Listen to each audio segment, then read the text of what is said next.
ahead and start the recording. And all right. Doc Severton and the band will play us in. Mm-hmm. Hi, everybody. My name is Jeff. And I'm Julie. And we are longtime course students. And we were hoping to put something out that if you are starting to study the course and you are starting to do the daily lessons, we were hoping to offer something to you that would make it a little bit clearer, maybe make it a little bit easier to segue your way into the course. Yeah, sometimes it can be hard. The workbook feels a little more accessible to people than the text does, but if you haven't read the text, there's a lot of parts of the workbook that can be kind of inaccessible or incomprehensible. Yes. And we are just hoping to, in each of these episodes that are specifically geared towards the daily lessons, we were hoping to maybe tackle two questions about the lessons. And Julie, you want to outline those questions? I'll take that as a no. No, I don't. What are our two questions? Tell me. Two questions is when people start doing the lessons, I just felt like it was being too chatty, so I was trying to pull you in there. Nice try. When people start with the daily lessons or the course in general, they often don't understand why they're doing it. They don't understand with the daily lessons. They're doing the lesson and it just doesn't make sense, which is a natural part of the whole process, because if it made sense to your logical ego mind, then you would probably not do it, because the ego would shut it down pretty quickly. So I think it's really important that we read the opening statement, the welcome to the daily lessons, because there's some important information in there. So, Jules? Okie doke. So we have the introduction to the workbook, and it's titled Introduction. A theoretical foundation, such as the text, is necessary as a background to make these exercises meaningful. Yet, it is the exercises which will make the goal possible. An untrained mind can accomplish nothing. It is the purpose of these exercises to train the mind to think along the lines which the course sets forth. The exercises are very simple. They do not require more than a few minutes, and it does not matter where or when you do them. They need no preparation. They are numbered running from 1 to 365. The training period is 1 year. Do not undertake more than one exercise a day. Darn. Yeah, exactly. We're not undertaking more than one lesson a day. No, but that's an interesting, people who are ready to get started. That's one of the things that we want to do, is we want to do all of it right now. And right. What the course is saying is, hold on, it takes a while to train your mind, so pull it back. One lesson a day.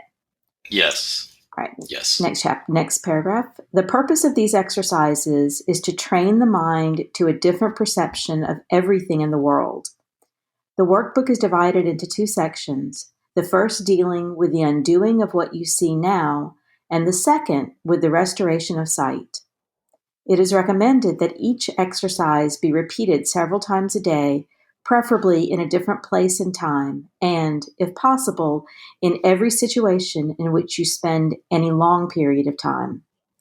The purpose is to train the mind to generalize the lessons so that you will understand that each of them is as applicable to one situation as it is to another. Unless specified to the contrary, the exercises should be practiced with the eyes open, since the aim is to learn how to see. The only rule that should be followed throughout is to practice the exercises with great specificity.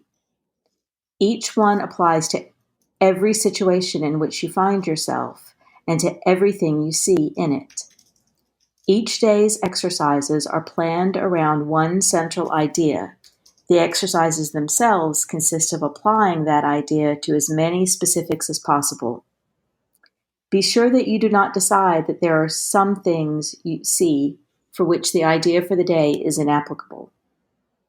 The aim of the exercises will always be to increase the application of the idea to everything. This will not require effort. Only be sure that you make no exceptions in applying the idea.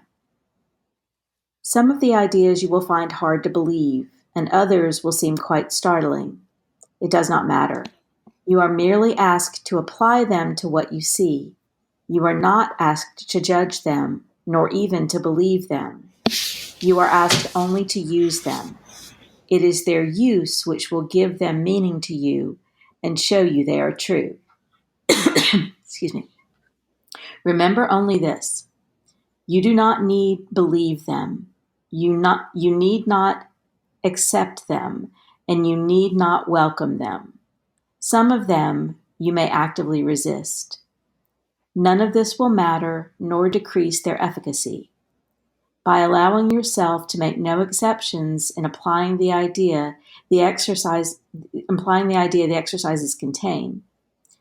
Whatever your reaction to the idea may be, use them. Nothing more than this is required. Excellent. Okay, so that's kind of a big deal. Well, yeah, especially that last paragraph, I feel like is super important. And to everybody out there, just want to let you know that we have been through this. We continue to do the daily lessons.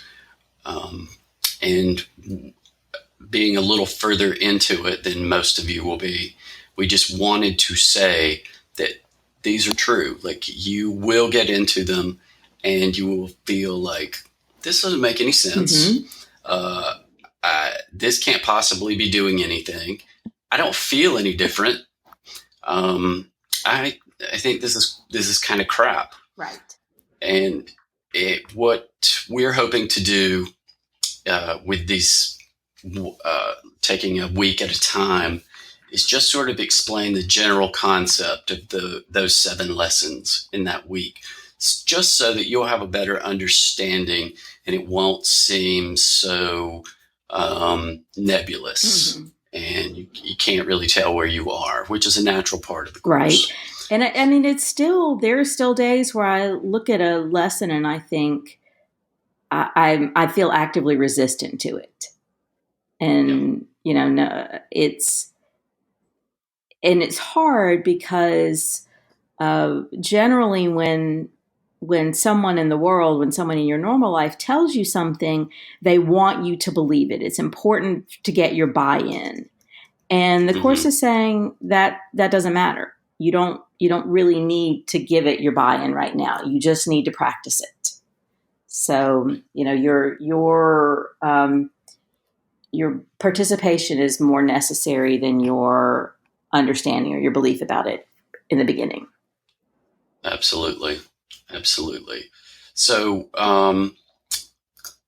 one thing, let's just maybe go ahead and jump right into those first 7 lessons for these new, we're towards the end of the year. We're a little past the end of the year, but it's a good time to start nonetheless.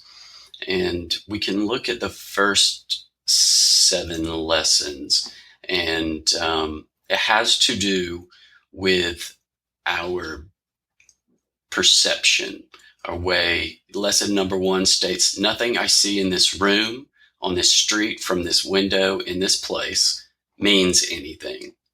And that has you slowly look around, practice applying the idea to specific things. This table, this chair doesn't mean anything. This hand, this foot, this pen. Then looking further away from your immediate area. But, it specifically guides you through. So what we wanted to clarify is the underneath of what these first 7 lessons are about. And I only really outlined the first one because, like the course says, only do 1 a day. And so I don't want to go too much specifically into each lesson, but I did want to say that really all 7 of these lessons have to do with what we think we see, what we think we know, and what meaning the deep part of our minds have attributed to this perception, and what that sort of our inner experience is then follows Right. that. And I like the way it progresses from the things that you see to looking at the objects that you see and telling yourself that you've given them the meaning, and then moving on to my thoughts don't mean anything, and I'm upset because of I see things that aren't there. So it's a natural progression when you kind of step back and look at it overall, but when you're going at it day by day, there might be some days where you think, all right, I'll look around. Nothing means anything. Fine. None of this means anything. And, your eye might light on a picture of somebody that you love, or you might look at your own hand, or there are things that you say, this doesn't mean anything, but you really don't believe it. Right. If you could just begin to realize that the ego mind, the fearful part of our brain, uses these associations, these meanings, along with what it is that you think you see and think you perceive. It uses those as a kind of prison. And what the Course does is it starts methodically opening the doors of that prison. It says, no, your ego doesn't want you to, re-examine every little thing. It doesn't want you to re-examine the meaning of things. It doesn't want you to identify these links. And that's what it does. It begins to untangle this big mess that fear is. And there's another interesting point that it makes is not to try to apply this idea to everything, because then it becomes a ritual. And to me, that's one of the most important points about that there are 365 lessons, because as soon as you start doing one, and if you feel a little bit of progress or falling into it, or yes, I get that, it makes sense now, your ego is immediately going to find ways to bring it into its world, to use it. And so trying to do them right, trying to do them perfect, is actually counterproductive. Yeah. Your ego will work in 2 ways, which is, 1, you've screwed this up, you're not doing it right, you're not paying enough attention, blah, blah, blah. Or 2, oh my gosh, you are a rock star here, you've got this, just glaze on through, you don't even have to pay that much attention. So you can understand why the daily lessons keep shifting. They keep incrementally moving to a different thing. And it's a natural feeling that they're not working, they're not doing anything. And if you can just do them, what it does is it's beginning to make these new, loving, miraculous pathways in your brain and in your deeper self that then open up space for the universe to work. Right. And, that's the not the trick, but maybe the magic or the miracle about it is that you're trying to find a way around your rational brain. And the way that you get around it is by creating small spaces, small areas where you are willing to surrender a little bit of control and a little bit of your hard-won, hard-fought belief in this world and all the stuff that you know well. Yeah, or, the great thing about especially these first 7 lessons is you begin to just be willing to consider that you don't know and you've been misperceiving. And what that does is that begins to loosen the chains that the fearful mind has on you. And it's very powerful. And the fearful part of our mind does not want you to be aware of that power. And so it can feel very subtle because your rational brain is trying to convince you that nothing's happening. So, and it's not a good idea to try to dig too deep or try to figure it out. And the Course does say this, right? There are times where you feel like you're making the best progress where you're actually not, and times when you feel like you're making no progress at all, that you've actually collapsed eons. Right. And, I'm sure that some of this sounds or feels like, because it's mind training, some of it can smack of a cult or, mind control or anything like that. But there's no goal. There's no money behind this. There's no church. This is self-study. There's not, you're going to graduate and become evangelical of the Course or, I say that as I'm making a podcast. But, the first time we've openly spoken about it in 15 years of study. Right. But, here's the interesting part is it's not mind control in someone trying to control your mind. It's mind control of teaching you to control your mind. And I guess that's what all cults do. They try to teach you to, all right, control your mind this way so we don't have to do it for you. But it really is, nobody's trying to teach you anything or influence your behavior in any way. It's just, This is the way to peace. Here's how to control your mind to show you how to get there. Right. And, no one is more sensitive to anything cult-like than I am. I won't go up. Maybe at a later point in time, I'll tell you some stories from earlier in my life. But this is very much just between you and the deeper, connected, beautiful part of yourself. And there is no church. There is no offering plate to come around. There is nobody who is going to try to get you to sell something or do something or anything. This is just about moving to the part of yourself that provides you with peace, joy, happiness, and the correct perception that there is nothing but love. Yeah.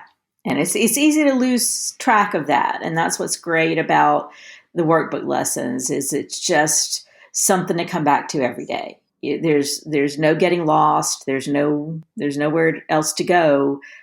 Just come back to this every day. And I remember the first time I went through the lessons, I was finding a million reasons for, this doesn't seem to be working. I must not have done yesterday's right. I wonder if I should go back and do yesterday's. Well, maybe I should have done the last 3 days again. Well, maybe there's something that I could do to speed this up a little bit. And by the time you finish and by the time you go through it a couple of more times, you realize one of the greatest things about the Course, one of my favorite things about the Course, is that it's holistic. So you grab any piece of it is the same as grabbing all of it. And so I don't have to worry about, did I miss out on yesterday's course? There's 365 of them. Right. And they're all connected. So you'll get it you will get it in what the Course calls divine timing. There's a special curriculum for each person that's, working through our individual minds. And it's going to work out exactly as it's supposed to.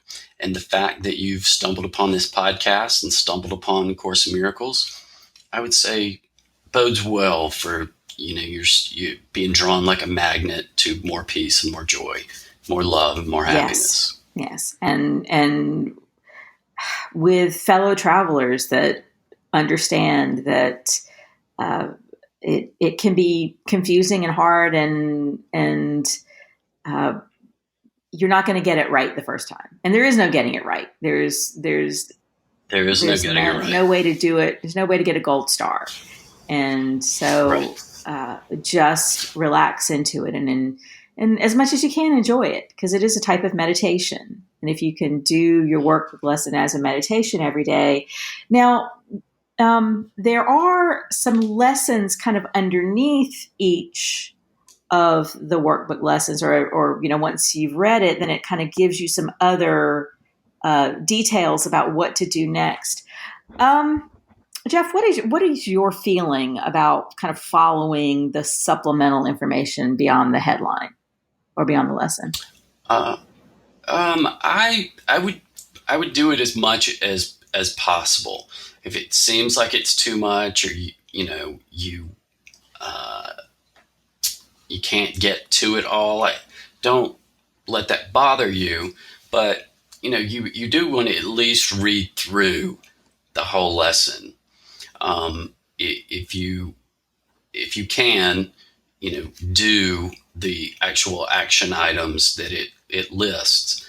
But like I said, each person is different, and it's perfectly under control how that curriculum is being channeled through each person. Yeah, I think that's kind of important to remember, as that was another one of those things that I would get caught up on is, I only did it a couple times this week. And the course, one of the things that lessons will say to you over and over again is, do this only if it doesn't cause strain. Once you start getting into straining yourself about it, then that's you doing battle with yourself over it. And that's not what we're going for. And just so you know, in this conversation, you might be wondering why we are doing a podcast. If it's all internal and it's only for each person, and this is self-study, why are we doing a podcast? A couple of reasons. One is that, as you'll find in the course, it'll illustrate that everything is actually backwards from the way that we perceive it. So if you want to learn something more deeply, you have to share it and teach it. Not in an evangelical way, and I'm not throwing any shade on evangelicals, but it's just that if you want it to penetrate more deeply into you, there are points in time where it helps to share. And I don't mean like share it as this is the course and it says, but just, you can share the ideas of kindness, of loving, of forgiveness. All these concepts will be explained later. And you don't have to, you don't have to jump right in and do it right away. Like I said, we've been studying for an awful long time, and we were lucky enough to have each other to share with. But I know that not everybody's got that. So sometimes it can feel like you're sort of a self-study course can make you feel like you're alone in the world. And so and we thought we could help with that. That's exactly what we're trying to overcome. And it helps us. Totally. So good luck. Not that you'll need it, but I hope your week of lessons, these new lessons, go well, and welcome. And thank you for joining us. Thank you. Bye. Bye-bye.